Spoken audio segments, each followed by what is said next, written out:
বড় পীর আব্দুল কাদের জিলানী ও গিলানীকে অনেকেই বলে ইনার পাওয়ার কি ছিল, ইনার ক্ষমতা কি ছিল, অনেকেই বলে ইনার দক্ষতা কি ছিল। ইনি তো নাকি মায়ের গর্ভ থেকে ওলি হয়ে এসেছেন। ইনি যে মায়ের গর্ভ থেকে ওলি হয়ে এসেছেন এটার প্রমাণ কি তোমরা দাও। এটা আহলে সুন্নাত ওয়াল জামাতের মানুষকে বলা হয়। বাবারে আজকে আমার বড় পীর আব্দুল কাদের জিলানী ও গিলানী রহমাতুল্লাহ আলাই তো দূরের কথা, আজকে ওনার মুরিদের পাওয়ার কতটা ছিল একবার আপনাদেরকে বলে যা। একজন বন জঙ্গলের মধ্যে যায় আর বাড়িতে আসিয়া লকড়িগুলো নিয়ে এসে লকড়িগুলো বিক্রয় করে আহারের ব্যবস্থা করে।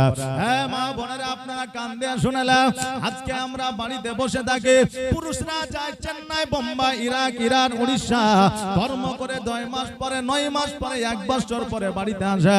আমরা অনেক মা বোনেরা মনে করি অতি সহজে টাকাটা কামিয়ে নিয়ে বাড়িতে এসেছে, রোজগার করে বাড়িতে এসেছে, কিন্তু ওই যুবক চেন্নাইয়ের বুকে গিয়ে কত কষ্ট করে টাকা পয়সা উপার্জন করে বাড়িতে নিয়ে এসেছে। ওই টাকা পয়সা দেখে শুনে খরচা করো, তোমার স্বামীকে সম্মান করো, তোমার স্বামীর ইজ্জত করো, কারণ একটা টাকা বর্তমানে কম্পিটিশনের মাধ্যম দিয়ে আমাদের রোজগার করতে হয়। আর ওই উপার্জন 100 টাকার জায়গায় 1 টাকাও যদি হয় ওই উপার্জনটাকে তুমি সম্মান করো। জোরে বলেন সুবহানাল্লাহ। আজকে ওই ব্যক্তি বাড়িতে কাঠ কেটে নিয়ে এসে বাজারে বিক্রয় করে সংসারটা চালাক। একদিন বাজারে থেকে ডাইরেক্ট বন জঙ্গলে গিয়েছে, কাঠ কেটেছে, কাঠ কেটে নেওয়ার পরে মাথায় করে নিয়ে চলে আসছে। হঠাৎ করে দেখছে যেন 2 জন বান্দা একটা জায়গায় বসে আছে, মাথায় টুপি আর গায়ে তাদের জুব্বা, দেখা যাচ্ছে আসরের নামাজটা ঢিলা হয়ে যাচ্ছে। এবার ওই বান্দা চিন্তা করে আমি নামাজটা আদায় করব, তবে জামাতের সবটা বেশি, একাই পড়লে একার মতো সব পাওয়া যায়, অতএব 2টা বান্দাকে যদি পাওয়া যায় আমি নামাজটা আদায় করব। ওই লোকটা ওই 2 জন বান্দার কাছে গিয়ে বলল আপনি কি নামাজ পড়েছেন? বলে না, আমরা একজন বান্দাকে খুঁজতে আছি, কারণ 3 জন ছাড়া একটা জামাত করা হয় না। আমরা 2 জন আছি, আরো একজনকে খুঁজতেছিলাম, আজকে যখন আপনাকে পেয়ে গেছি আসেন নামাজটা পড়বো। এবার ওই বান্দা বলতেছে আমিও 2 জনকে খুঁজতেছিলাম, আজকে 2 জনকে পাইলে আমিও জামাত করব। এবার মাথা থেকে কাঠটা নামিয়ে দিয়েছে, বলে হুজুর গো আপনি কি উযু বানাবেন না উযু করবেন না? ওই ব্যক্তি বলতেছে মুসলমানের আবার উযু কিসের? জোরে বলেন সুবহানাল্লাহ। কারণ মুসলমানেরা কখনো নাপাক থাকে না, মুসলমানেরা কখনো আপনার নাপাক অবস্থায় চলাফেরা করে না, মুসলমানেরা কখনো মিথ্যা কথা বলে না। আজকে মিডিয়ার যুগে দেখবেন সত্য কথা যখন আপনি বলতে যাবেন, আজকে যখন কোনো অন্যায় জায়গায় প্রতিবাদ করতে যাবেন, আজকে যখন কত জায়গায় ন্যায় কথা বলবে, তখন বলবে এই লোকটা হলো দালাল, তখন বলবে এই লোকটা হলো মুসলমান, তখন বলবে এই লোকটা হলো টুপিওয়ালা, তখন বলবে এই লোকটা হলো দাড়িওয়ালা। কারণ সারা জাহানের বেধর্মিকটা প্রমাণ করে দিয়েছে যে মুসলমানেরা মিথ্যা কথা বলে না। জোরে বলেন সুবহানাল্লাহ। আজকে বেধর্মিকরা প্রমাণ করে দিয়েছে, কিন্তু আমার নবী উম্মতিকে শিখিয়ে দিয়েছে রে আমার উম্মত উম্মতেরা, তোমরা যদি মিথ্যা কথা বলো, মিথ্যার যদি আশ্রয় নাও, এমন একটা সময় আসবে তোমরা যতই ইবাদত বন্দেগি করো না কেন তোমাদের একটাও ইবাদত আল্লাহর দরবারে কবুল হবে না। ওই আল্লাহর বান্দা বলছে আমি মুসলমান, আমি নাপাক নই, আমি মুসলমান, আমার ওযু আছে, অতএব ওযু অবস্থায় আমি তোমাদের নামাজ পড়াইয়া দিব। এবার চিন্তা করে আল্লাহ গো, একজন মানুষের সর্বসময় সর্বদাই যদি ওযু থাকে, অতএব এই লোকটা কোনোদিন আপনার মূর্খ হতে পারে না, অতএব এই লোকটা কখনো কোনোদিন আপনার বেধর্মিক হতে পারে না, এই লোকটা কোনোদিনের তরে এই লোকটা বেনামাজি হতে পারে না। অতএব আল্লাহ এই লোকটাকে দেখে তো মনে হয় না, কারণ হইল তার মাথায় বড় বড় চুল আছে, একদিনও পর্যন্ত চুলটা আপনার স্মৃতি মারেনি, একদিনও পর্যন্ত চুলের মধ্যে আপনার ডাক্তার কি বলে তেল দেয় না, একটা দিনের জন্য পোশাকটা প্রেস করে না, আয়রন করে না, এই পোশাকে এত ময়লা দেখে মনে হচ্ছে পোশাকটা বহু বছর ধরে পরিষ্কার করে না, অতএব নিজে পবিত্র আছে এটা কেমন করে বলতে পারে? একজন মুসলমান নাপাক থাকে না, একজন মুসলমান অপবিত্র থাকে না, এই কথা যখন বলেছে আমার দৃঢ় বিশ্বাস এই লোকটা মুমিন, তার মধ্যে কোনো সন্দেহ না। বলে হুজুর আপনি ইমামতিটা করা, বলে আমি ইমামতি কেমন করে করব? তোমরা ইমামতিটা করো, কারণ সময় বেশি না, আসরের ওয়াক্ত পার হয়ে গেলে মাগরিবের ওয়াক্ত চলে আসবে। আর যদি আমি নামাজ পড়াতে যাই, আমার দিল, আমার অন্তর, আমার মন যতক্ষণ না ভরবে ততক্ষণ পর্যন্ত 4 রাকাত নামাজ কমপ্লিট হবে না। অতএব তোমরা যদি যাও দ্রুত ভাবে নামাজটা তোমাদের কমপ্লিট হবে, কারণ আমার আল্লাহ তাবারাক তাআলা বলেছে ইয়া আইয়ুহাল্লাযীনা আমানুস্তাঈনু বিস-সাবরি ওয়াস-সালাহ ইন্নাল্লাহা মা'আস-সাবিরিন। তোমরা নামাজের মধ্যে ধৈর্য অবলম্বন করো, নামাজের মধ্যে যারা ধৈর্য অবলম্বন করে আমি আল্লাহ তাদের সঙ্গী হয়ে যায়। জোরে বলেন সুবহানাল্লাহ। আর আজকে বর্তমানে আমরা কোরআনের হাফেজ শুনেছি, কিন্তু এখন নামাজেরও হাফেজ পাওয়া যায়। এ বাপ যে পাওয়া যায় না, নামাজের হাফেজ পাওয়া যায়। চলে গেল মসজিদে, যাওয়ার পরে দেখছে জামাতের এখনো 2 মিনিট সময় আছে, ও বললেন আপনারা বসে গিয়ে ওযু বানাইতেই আছে। কেউ বলে টাইম না রে, তাড়াতাড়ি কর, বলে এখনো 2 মিনিট সময়, চিন্তা করি না মৌলবী সূরা শেষ হওয়ার আগে আমি জামাত ধরে নিব। জি, এবারও ওযু করে যাই দিয়ে দেখাচ্ছে ইমাম সাহেব রুকু সিজদায় চলে গেছে। 4 রাকাত ফরজ নামাজের পরে যখন আপনার সুন্নাত আর নফল আদায় করে মৌলবী সাহেব পেছনে তাকাচ্ছে, মুসল্লি নাই। মানে কি এরা হচ্ছে নামাজের হাফেজ। ওকে যদি জিজ্ঞাসা করা হয় তুমি কি কোন সূরা পড়েছো, বলে যা পড়েছে আমি পড়েছি, তোমাকে কেন বললো? মনে ও জানেই না, কথা বুঝলেন না, মানে ও জানেই না। এই দেখলে যে কোরআনের আপনার নামাজের হাফেজারা, বুঝলেন, ও থেকে ক পর্যন্ত জানে, কিন্তু আলিফ থেকে ইয়া পর্যন্ত তারা জানে না। হ্যাঁ বাবাজি ভাইরা, জানে না জানে, আমার আল্লাহ তাবারাক তাআলা যদি আপনার সিজদা পছন্দ করে না, আপনার না জানা অবস্থাতে আমার আল্লাহ ওই নামাজকে কবুল করে নাই। জোরে বলেন সুবহানাল্লাহ। তবে বেরাদার, আপনার যদি জানা না থাকে, আমার আল্লাহর ঘরে আপনি সময় দেন, কারণ যে ঘরটায় আপনি যাচ্ছেন ওই ঘরটা কোনো মন্ত্রী, কোনো এমএলএ নয়, ওই ঘরটা কোনো ডাক্তার, মাস্টার, আলেম, ওলামা, মুফতি, মুহাদ্দিস কারো নয়, ওই ঘরটা হলো আমার আল্লাহর ঘর। আল্লাহর ঘরে যদি আপনি সময় দেন, আমার আল্লাহ বলেছে আমি ওই বান্দার সঙ্গে হয়ে যাই। জোরে বলেন সুবহানাল্লাহ। এবার বলল আল্লাহর বান্দা তুমি শোনো রে, তুমি যাও ইমামতি করো, আমরা তোমার পেছনে নামাজ পড়বো, দেখবো তুমি কতক্ষণ পর্যন্ত নামাজটা পড়াইতে পারো। এবার ওই বান্দা আগে গিয়েছে, আসরের নামাজের নিয়াত করেছে, হাত তুলেছে, হাতটা বেঁধেছে, হাত বাঁধার পরে সূরা ফাতিহা শুরু করেছে, আলহামদুলিল্লাহি রাব্বিল আলামিন আর রহমানির রহিম মালিকি ইয়াউমিদ্দিন ইয়্যাকা না'বুদু ওয়া ইয়্যাকা নাস্তাঈন। এই সূরা ফাতিহা শেষ করার পরে সূরা বাকারা সূরা ধরেছে রে বাবা। এবার পড়তে আছে ইয়ারা পেছনে নামাজে দাঁড়িয়ে চিন্তা করছে, আসলে তাকে তো আগে দিলাম, আসলে নামাজ পড়াতে কি জানে না, এইটা নিয়ে আমাদের সন্দেহ হয়। এতক্ষণ পর্যন্ত দাঁড়িয়ে আছে কেন, এটাই তো বুঝতে পারি না রে বাবাজি ভাইরা। তারা দুইজন একে অপরকে হুড়া মারামারি করছে। দেখেন না, তারাবির সময় 18 বছর 20 বছরের ছেলেরা, যুবকরা যায়, বর্তমানে যারা এখন ফ্রি ফায়ার খেলে, বুঝলেন না, আর রমজান মাস আসলে মাথায় টুপি দিয়ে তারাবিতে যাবে, ইফতারে যাবে, যাওয়াটাই খারাপ বলছে না, কিন্তু যাওয়ার পরে বুঝলেন এর কাপড় তুলিয়ে দিও, ওকে হুড়িয়া মারা, তারপর ওর টুপি বাহির করে কোমরে গুঁজিয়ে নেওয়া, বুঝলেন না, এই যে মস্কারা গুলো হয় বেরাদার, এগুলো প্রায় মসজিদে হয়। আমি বলবো ওই যুবকদের যে এগুলো করবে না, কারণ এতে একটা সমাজ বা একটা নামাজের ব্যাঘাত ঘটে, নাকি বলে? জি হ্যাঁ বাবা, ওইদিকে যাব না, একটু আসেন। আল্লাহর ওলির কারামাত কাকে বলে? আবার অনেকেই বলে আল্লাহর ওলির কারামাত কি জিনিস জীবনে দেখলাম না, বলে কি বলে না? আল্লাহর ওলি জিন্দা ওলি আছে না নাই জগতে? জিন্দা ওলি আছে। তো জিন্দা ওলি যখন আসে তখন দেখবেন কিছু ইউটিউবে আপনার ফারাজিদের ওয়াজ শুনে এখন তারা ওলি বিশ্বাস করে না। জি, সুন্নি ঘরের ছেলে, ওলি বিশ্বাস করে, হ্যাঁ ওলি বলতে কিছু তাহলে কি কেরামত আছে? আচ্ছা বলো, আমি ওর সামনে যাচ্ছি, আমার পকেটে কি আছে যদি বলে দিতে পারে আমি ওলি মানব। আমার অন্তরের মধ্যে কি বলছে এটা যদি বলে দিতে পারে আমি ওলি মানব। আচ্ছা ও তো আল্লাহর ওলি না জাদুকর? তুমি যাইবা মিষ্টি খেতে চাইবা, তোমাকে মিষ্টি খাওয়াবে, এগুলো হচ্ছে জাদুকর নাকি বলেন? 1 টাকা থেকে 5 টাকা করবে, এটা হচ্ছে জাদুকর, হাতের চালাকি, কি বুঝলেন? কিন্তু আল্লাহর ওলিরা এরা কিন্তু জাদুকর নয়। আজকে ওনাদের কাছে গেলেই যে আপনি কারামাত দেখতে পাবেন এটা কথা নয়, যার নসিবে কারামাত আছে সেই একমাত্র কারামাত দেখতে পাবে। জোরে বলেন সুবহানাল্লাহ।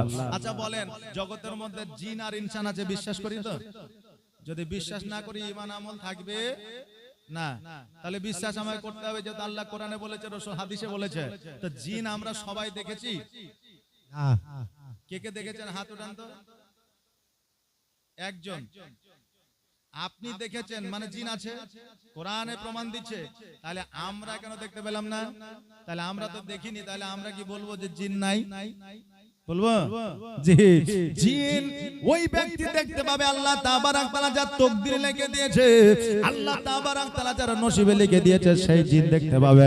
ঠিক তেমনই রে বাবা, আজকে পৃথিবীর মধ্যে আল্লাহর ওলি আছে, আল্লাহর ওলির কারামাত সবাই দেখতে পায় না।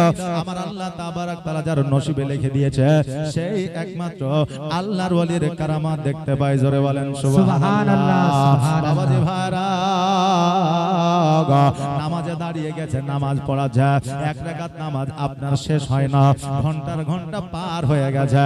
এরা চিন্তা করে আল্লাহ গো, এমন একজনকে নামাজ পড়াইতে দিলাম, আসরের নামাজটা পার হয়ে গেল, আসরের নামাজের ওয়াক্তটা ঢলে গেল, অতএব নামাজ আমাদের আর হইবে না। এবার অনেকক্ষণ পরে যখন রুকু সেজদায় গেছে, বলছে না রে জিন্দা আছে, চিন্তা করি না, উড়াউড়ি মারছে, যে আমরা ভাবছি যে চলে গেছিল, জিন্দা আছে, জানে মনে হচ্ছে। রুকু সেজদায় যাওয়ার পরে সুবহান রাব্বিয়াল আযীম পড়তে আছে, পড়তে আছে, পড়তে আছে, শেষ আর হয় না। এদের মাজার ব্যথার দরদ বেড়ে গেছে, উঠবে কখন এই চিন্তা তারা করছে। বহুক্ষণ পরে উঠলো, তারপরে সিজদায় চলে গেছে, সুবহান রাব্বিয়াল আলা, পড়তে আছে, পড়তে আছে, পড়তে আছে। এবার চিন্তা করে হায় রে, নামাজের মধ্যে কি দাঁতি লেগে গেল, এখনো পর্যন্ত সিজদা থেকে কেন ওঠে না? কারণ গল্প আমাদের জানা আছে, অনেকে নামাজ পড়া দেখেছে, নামাজ জানে না, আগে আগিয়ে দিয়েছে, এরকম আছে না নাই? আচ্ছা, হাজী সাহেব হজ করে এসছে, তারা 2টা ভাই। এখন হাজী সাহেব বাড়ি থেকে বাড়ালেই আলেম মানুষ আসসালামু আলাইকুম, মাস্টার মানুষ আসসালামু আলাইকুম, ডাক্তার মানুষ আসসালামু আলাইকুম। এখন ওর ভাই বলছে, হ্যাঁ রে, ও বাপে যতটা জমি পেয়েছে আমিও ততটাই পেয়েছি, অতএব ওকে দেখলে ও সালাম দেয়, আমাকে দেখলে দেয় না কেন? তার বন্ধুরা বলছে, হ্যাঁ রে খেপা, জমি জায়গা টাকা পয়সার এ সম্মান লয়, এ সম্মান হলো ওই যে মাথায় টুপি, গায়ে পাঞ্জাবি আর পরনে পায়জামা, এটাই হলো তার সম্মান। তাই পরের দিন বুঝলেন, আসরের পরে বিকেল বেলা আপনার ভাইয়ের জুব্বা পরে মাথায় টুপি দিয়ে সাইকেল নিয়ে বেরিয়ে গেছে। এখন লোকে দেখলে আসসালামু আলাইকুম, আসসালামু আলাইকুম ভাবছে হাজী সাহেব না গাজী সাহেব না আলেম সাহেব, কথা বুঝলেন না? এবার যখনই মাগরিবের টাইম হয়েছে, লোক বলছে নামাজ পড়বেন না? ও মান পেস্টি যে পড়বে, যে তাই তো জুব্বা পাগড়ি যখন পড়েছে তখন নামাজে যেতেই হবে।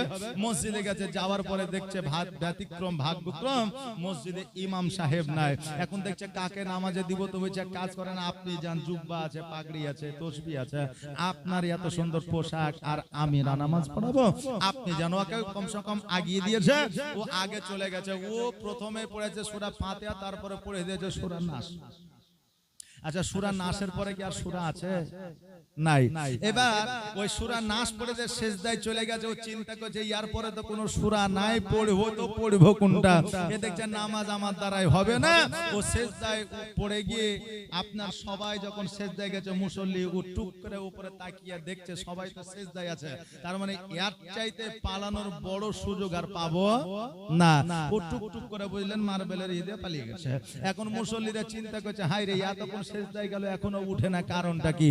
একজন জুয়ান ছেলে চুপ করে তাকিয়ে দেখছে, তো ইমামই নাই। ইমামই নাই, এখন তোমরা নামাজ পড়ছো উঠো, ইমামই তো নাই, তো তোমরা সেজদায় পড়ে যে উঠে দেখছো তো ভারী চালাকি করছে।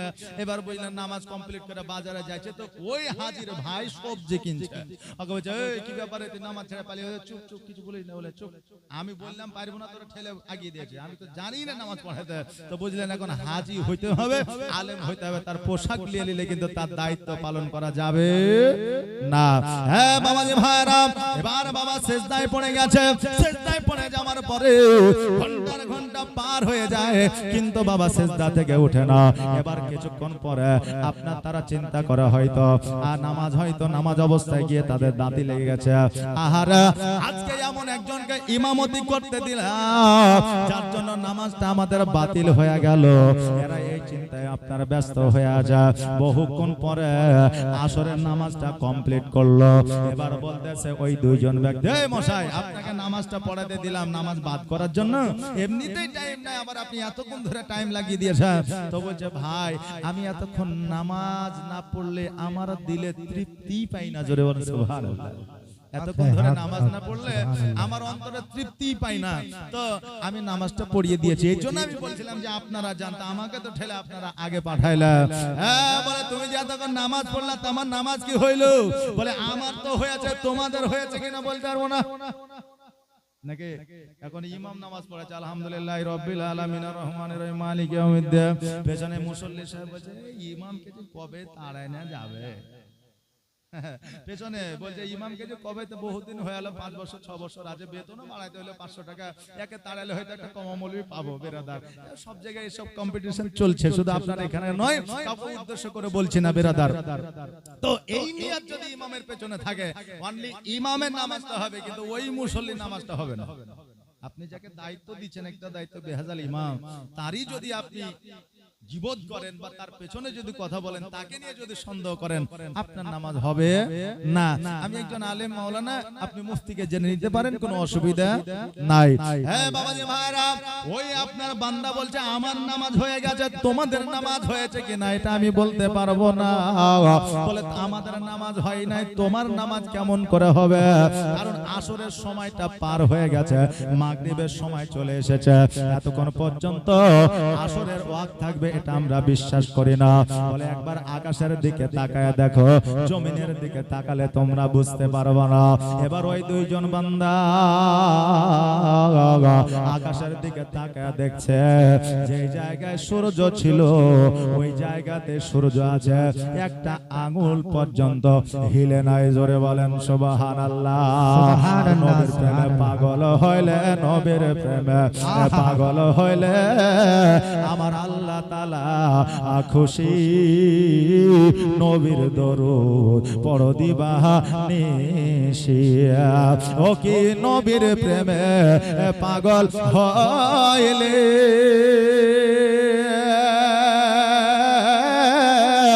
আমার আল্লাহ তাআলার দিদার মিলে গো। থাকো যদি যদ বাহালে, থাকো যদি আজদ বাহালে, হইয়া প্রেম উদাসী নবীর দরুদ পড় দিবা নিশি। আল্লাহুম্মা সাল্লি আলা সাইয়্যিদিনা মাওলানা মুহাম্মদ ওয়া আলা সাইয়্যিদিনা মাওলানা মুহাম্মদ। বাবা যে ভাইরা, ওই আল্লাহর বান্দা বলতেছে শোনো রে, আজকে যে আমি তোমাদের নামাজ পড়াইলাম, তোমাদের আমার সঙ্গে নামাজ হয়ে গেছে। বলে এতক্ষণ পর্যন্ত তুমি কি সূরা পড়েছো? বলে আমি সূরা বাকারা পুরো পড়েছি। সূরা বাকারা পড়ার পরে দ্বিতীয় রাকাতে এমন একটা সূরা ধরেছো, যেই সূরাটা ছিল বড় সূরা। বলে এত বড় সূরা তুমি ধরে কি পেয়েছো? বলে আমি এত বড় সূরা ধরে আমি এটাই পেয়েছি রে বাবা, যে আল্লাহ তাবারক তাআলার তরফ থেকে আমি নিজ চোখে রহমত দেখি। জোরে বলেন সুবহানাল্লাহ। বলে রুকু সিজদায় 3 বার সুবহান রাব্বিয়াল আযীম পড়ে সিজদায় তিনবার সুবহান রাব্বিয়াল আলা পড়ে অতএব তোমার এত কেন দেরি হয়ে গেল সেই বান্দা বলতেছে শোনো গো আমি যতক্ষণ পর্যন্ত আল্লাহ তাবারাক তাআলা দিদার না পাই আমি অতক্ষণ পর্যন্ত সিজদায় রত হইয়া সুবহান রাব্বিয়াল আলা পড়ে যাই জোরে বলেন সুবহানাল্লাহ অতক্ষণ পর্যন্ত আমি সুবহান রাব্বিয়াল আলা পড়ে অতএব আমি ইবাদতের মাধ্যমে যতক্ষণ পর্যন্ত আল্লাহকে না দেখে ততক্ষণ পর্যন্ত আমি ইবাদত সম্পন্ন করি না আমাকে পাগল দেখে উস্কো খুস্কো দেখে আজকে আমার শরীর দেখে আমাকে বিচার করিও না আজকে আমি হলাম বড় পীর আব্দুল কাদের জিলানী গিলানি রহমাতুল্লাহ আলাইহির গোলাম জোরে বলেন সুবহানাল্লাহ আজকে ওই বান্দা জগতের কোন সাধারণ বান্দা ছিল না ওই বান্দার নাম ছিল হযরত ওসমান হারুনি রহমাতুল্লাহ আলাইহি জোরে বলেন সুবহানাল্লাহ আজকে আমার বড় পীর আব্দুল কাদের জিলানী গিলানি রহমাতুল্লাহ আলাইহির মুরিদের যদি এত পাওয়ার হয় আমার বড় পীরের কত পাওয়ার ছিল আহারে বাবা যে ভাইরা খাজা মাইনুদ্দিন চিশতি রহমাতুল্লাহ আলাইহি আজকে ভারতবর্ষের মাটিতে আসার পরে আজকে হিন্দু রাজার সঙ্গে আমার খাজা মাইনুদ্দিন চিশতি রহমাতুল্লাহ আলাইহি যুদ্ধ ঘোষণা করেছে আজকে যুদ্ধ পর্যন্ত করেছে আজকে ওই আপনার রাজার সঙ্গে যদি যুদ্ধ না করতো আজকে ভারতবর্ষের মাটিতে মুসলমান থাকতো না আজকে আমরা কালেমা আমরা পাইতাম না আজকে আমরা নামাজ পাইতাম না রোজা পাইতাম না কারণ ভারতবর্ষে আমার নবীর সাহাবী ইমাম হাসান হোসাইন কোন আওলাদে রাসূল ভারতে ইসলামের প্রচারের জন্য আসে না যদি এসেছিল তো আমার খাজা মাইনুদ্দিন চিশতি রহমাতুল্লাহ আলাইহি জোরে বলেন সুবহানাল্লাহ আজকে ভারতবর্ষের মাটিতে একটা নয় দুইটা নয় পাঁচটা নয় সাতটা নয় আজকে লক্ষ লক্ষ মানুষকে মুসলমান বানিয়ে গেছে আজকে যদি আমরা ওই পীরের বিরোধিতা করে তবে আমাদের মতো লজ্জার বিষয় আর কিছু রইবে না বলে মুরিদ হইলে তো মানুষ পরিবর্তন হয় না বলে কে বলে না জি অনেকে বলে না বলে ও তো কালো পীরের মুরিদ ও তো ধলো পীরের মুরিদ ও তো নীল পীরের মুরিদ আজকে তো আমাদের যত পীর আছে বুঝলেন এলাকায় এক আধজনের এক একটা ডিপার্টমেন্ট আছে কোন পীর কাওয়ালি করে কোন পীর উরুস করে কোন পীর বাজনা বাজায় কোন পীর গাঁজা খায় আছে না নাই এ বাবা আছে না নাই কোন পীর বলছে নামাজি নাই কোন পীর বলছে নামাজি নাই পাঁচ ওয়াক্ত নামাজ পড়েছে কাজা করেনি অতএব এমন পীর জগতে আছে মুরিদ হয়ে চলে আসছে বলে নামাজ কোরআনে নাই কি বলছে বলছে নামাজ কোরআনে নাই হ্যাঁ বাবাজি ভাইরা একটা কথা বলে যায় আজকে শুরু থেকে নিয়ে শেষ পর্যন্ত যত ওলি আউলিয়া গাওস কত পীর পয়গম্বর এসেছে সবাই নামাজ পড়েছে আমার নবী জগতের মধ্যে আসার পরে আজকে থেকে 1446 হিজরি আগে নামাজ আমাদের উপরে ফরজ হয়েছে কিন্তু আগে ইব্রাহিম আলাইহিস সালাম ঈসা আলাইহিস সালাম মুসা আলাইহিস সালামের আমলে নামাজ বাবা ফরজ ছিল না কিন্তু নামাজ তিনাদের আমলেও ছিল জোরে বলেন সুবহানাল্লাহ তখন নামাজ নফল ছিল তিনারা এই নফল ইবাদত করেছে রে বাবা আর বর্তমানে কেউ বলছে নামাজ পড়া লাগবে না আজকে আপনাদের একটা কথা বলে যা বলে মুরিদ হইলে কোনো উপকার পাওয়া যায় না কি করে উপকার পাওয়া যাবে কারণ বর্তমানে কিছু বইর আছে রে বাবা যারা টাকার গাদা দেখে তারা মুরিদ দেখে না আজকে যেই মুরিদের আপনার টাকা বেশি আছে আজকে তার মাথায় হাত বোলাবে যেই মুরিদের টাকা না গরিব মানুষ তাকে বলবে দূরে থাকো কাছে আসা লাগবে না এখান থেকে দোয়া করে দেব বাবা যদি মুরিদের পয়সা থেকে হাত ধরে তাকে মুসাফা করবে আর টাকা যদি না থাকে পাগড়ি ধরায়া বলবে আমার হাতে হাত দেওয়া হয়ে গেল আরে বাবা এরা হলো ধর্ম ব্যবসায়ী এরা আসলে আল্লাহর ওলি নয় প্রাকৃতিক ভাবে যারা আল্লাহ আল্লাহর ওলি হবে তারা কখনো দুনিয়ার ধন সম্পদের লোভী হবে না, তারা জগতের মধ্যে কখনো তারা হীরামণি মুক্তা চাইবে না, তারা মানুষের ভালাই চাইবে, তাদের কখনো আপনার চকচকা ঝকঝকা পোশাক থাকবে না, তাদের মার্বেলের টালি দিয়ে বাড়ি থাকবে না। যদি এটা পরীক্ষা করতে হয় বেশি দূরে নয় রে বাবা, আজকে আপনাদের এইখানে মালদার বুকে আজকে আপনি চলে যান পান্ডুয়া শরীফে, আজকে যে মাজার আছে এত বড় আল্লাহর ওলি, আজকে এই আল্লাহর ওলির মাজারটা স্বর্ণ দিয়ে মোড়ানো থাকতো, কি বলে যে স্বর্ণ দিয়ে মোড়ানো থাকতো। কিন্তু আজকে ওনারা টাকা চাই নাই, পয়সা চাই নাই, ধন সম্পদ চাই না, তিনারা চেয়েছে মানুষকে পরিবর্তন করে দেয়। বাবাজি ভাইরা, আজকে পীরও যেমন হয়েছে মুরিদও হয়েছে, পীরের পরিবর্তন নাই, মুরিদের পরিবর্তন নাই। আজকে বলে যায় আপনার মুরিদের পরিবর্তন কাকে বলে, এগুলো আমাদের দরকার আছে, শোনান না নাই আছে না নাই? ওলির শানে জালসা, শুধু জীবনী শুনবেন তাহলে কি হবে? আমাদের কিছু প্র্যাকটিক্যালের দরকার। জীবনী তো মালদায় প্রচুর হয়, 5 দিন 7 দিন। আপনার গোলাপগঞ্জে 7 দিন জীবনী আছে, আমার 1 তারিখ থেকে গেলে 7 তারিখ পর্যন্ত। জি, তাহলে 7 দিন জীবনী শুনছেন। আজকে প্র্যাকটিক্যাল আল্লাহর ওলিদের কিছু কাহিনী, কিছু কারামাত আপনারা শুনে যান। আপনার মুরিদ হইলে পরিবর্তন অবশ্যই হওয়া যায়। আমার বড় পীর আব্দুল কাদের জিলানী রহমাতুল্লাহ আলাইহির কাছে একজন মুরিদ যাইয়া বলছে, হুজুর গো, আমি আপনার কাছে মুরিদ হব, কিন্তু আমার একটা শর্ত আছে, যদি আপনি শর্ত মেনে নেন তবে আমি আপনার কাছে মুরিদ হব, নইলে মুরিদ হব না। আজকে যদি আমাদেরকে বলে, মৌলভী সাহেব আপনাকে দাওয়াত করছি, ইসলামের প্রচার করতে আসছেন, তা একটা কাজ করেন, আপনাকে আমরা কি ওয়াজ করতে হবে বেঁধে দিব, আর কখন উঠতে হবে কখন নামতে হবে এটা আমরা আপনাকে বলে দিব। আর আমাদের জালসায় আসলে যতক্ষণ জালসা শুরু হবে ঢুকতে হবে, আর জালসা শেষ হবে আপনি যেতে পারবেন। বক্তা পাওয়া যাবে? বক্তা পাওয়া যাবে? যাবে না। বলে আমি বক্তা, আমি যেটা বলবো সেইভাবে আপনি প্রোগ্রাম করেন, আমার ডেটে ডেট করেন, আপনার ডেটে লয়। কিন্তু আমার চাইতে আপনার চাইতে বড় বড় মুহাদ্দিস, বড় বড় আলেম ওলামার চাইতে কি আমার বড় পীর আব্দুল কাদের জিলানী ও গিলানী রহমাতুল্লাহ আলাইহি কি কমা ছিলেন? জি ছিলেন না। উনি বললেন, মুরিদ আজকে তুমি যেই শর্ত দিবা সেই শর্ত আমি মেনে নিব, কিন্তু তুমি আমার মুরিদ হয়ে যাও। বলে হুজুর গো, আমার যে শর্ত আছে শর্ত বহুত কড়া। বলে কি শর্ত বলো? বলে হলো 1 নম্বর শর্ত হলো আমি মুরিদ হইলে নামাজ পড়তে পারবো না। 2 নম্বর শর্ত হইলো আমি মদ্যপান করে মদ্যপান করা বন্ধ করতে পারবো না। 3 নম্বর শর্ত হলো আমি চুরি করে ডাকাতি করে এই চুরি ডাকাতি বন্ধ করতে পারবো না। আর 4 নম্বর শর্ত হলো আমি রোজা করতে পারবো না। আমরা হলে বলতাম তুই দূর হয়ে যায়, ইসলামের শর্ত আর কি মানলে যে তুই মুরিদ হবে নাকি? হ্যাঁ, আমরা বলতাম তুই চলে যা।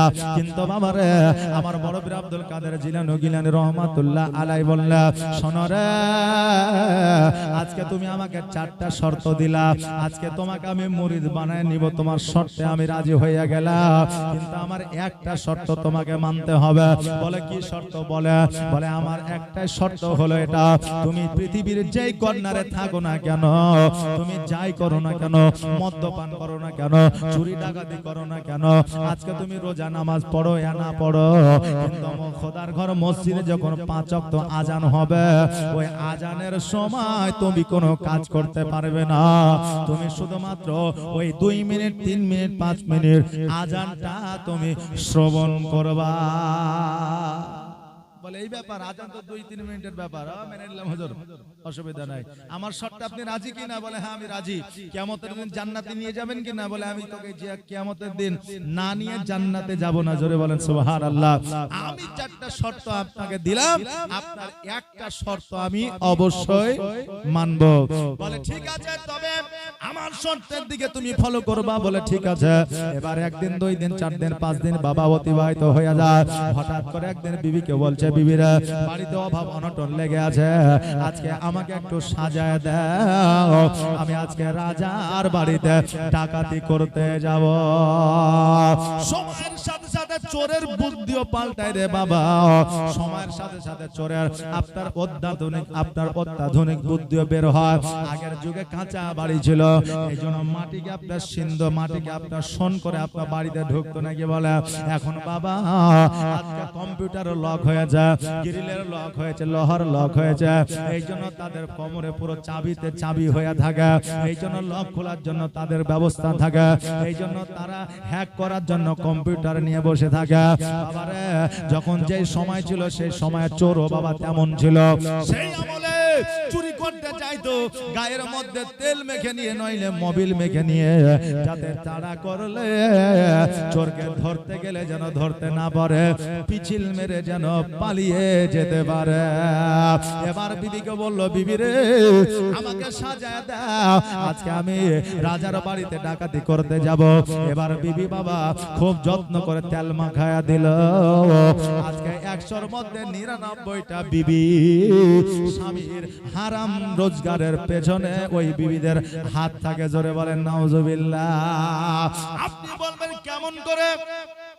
স্বামী আমার উপার্জন করে, আমি জানি না কোথা থেকে উপার্জন করে, কিভাবে নিয়ে আসে আমি জানি না। আমি বলবো মারে, একজন স্বামী যখন উপার্জন করে টাকা বাড়িতে নিয়ে আসে, ওই কিসের থেকে কোথা থেকে টাকাটা আসলো তুমি জানার চেষ্টা করো না। কোন ব্যবসা করছে, সুদ খাচ্ছে না গাঁজা খাচ্ছে নাকি সে চুরি করে নিয়ে আসছে, এটা তুমি জানার প্রয়োজন মনে করো না। আবার কিছু বিবি আছে যারা জানে যেটা সুদের টাকা, তারা বলে তুমি যা করবা করো, আমি খাইতে পাইলে হইলো, পড়তে পাইলে হইলো।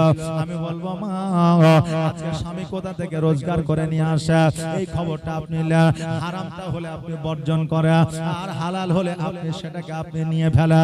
কারণ বিবি যদি বলে স্বামী গো এই হারাম টাকা বাড়িতে উঠাইতে পারবো না, আর হারাম টাকা যদি তুমি উপার্জন করে নিয়ে আসো আমি তোমার সংসার করব না, ওই স্বামী হারাম টাকার জন্য বিবি সন্তানকে হারাতে চাইবে না।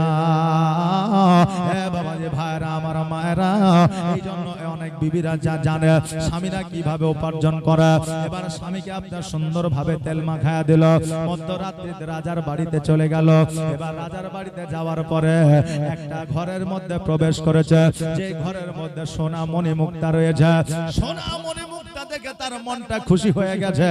আমি কোনটা নিবার, কোনটা ছাড়বো, কোনটা ব্যাগে ভরবার, কোনটা নিব না, এই চিন্তায় চিন্তিত হইয়া আনন্দে আনন্দিত হইয়া রাত যেন বাবা অতিবাহিত হতে আসে।